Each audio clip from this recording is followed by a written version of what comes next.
পাকিস্তান ও আফগানিস্তানের মধ্যকার সম্পর্ক বরাবরই টানটান উত্তেজনার মধ্য দিয়ে গেছে, কিন্তু সাম্প্রতিক ঘটনাবলী পরিস্থিতিকে এক নতুন মাত্রায় নিয়ে গেছে।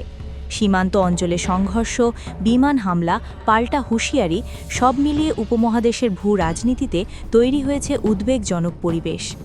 কাবুলে ক্ষমতাসীন তালিবান সরকার দাবি করেছে, পাকিস্তানের বিমান হামলার জবাব দিতে তারা সীমান্তে পাল্টা অভিযান শুরু করেছে। তাদের বক্তব্য অনুযায়ী আধুনিক নাইট ভিশন প্রযুক্তি ও লেজার নিয়ন্ত্রিত অস্ত্র ব্যবহার করে একাধিক স্থানে আক্রমণ চালানো হয়েছে। তালেবান সরকারের মুখপাত্র জাবিহুল্লাহ মুজাহিদ কড়া ভাষায় হুঁশিয়ারি দিয়ে বলেছেন, পাকিস্তানের যে কোনো পদক্ষেপের জবাব দেওয়া হবে শক্ত হাতে।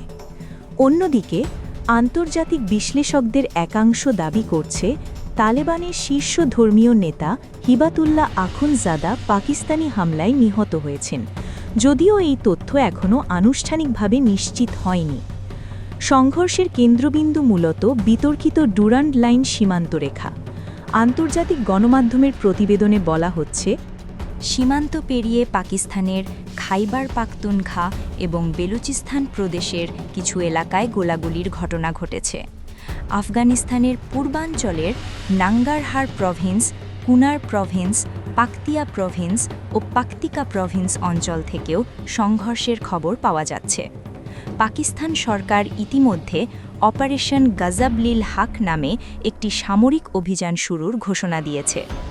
দেশটির প্রধানমন্ত্রী শেহবাজ শরীফ সামাজিক মাধ্যমে জানিয়েছেন, দেশের সার্বভৌমত্ব রক্ষায় তাদের বাহিনী প্রস্তুত। ইসলামাবাদের দাবি, সীমান্তে আফগান দিক থেকে আগ্রাসী তৎপরতার জবাব দিতেই এই পদক্ষেপ। দুই পক্ষই হতাহতের ভিন্ন ভিন্ন সংখ্যা তুলে ধরছে। কাবুলের প্রতিরক্ষা দপ্তরের দাবি, পাল্টা হামলায় বহু পাকিস্তানি সেনা নিহত এবং কয়েকজন বন্দী হয়েছে।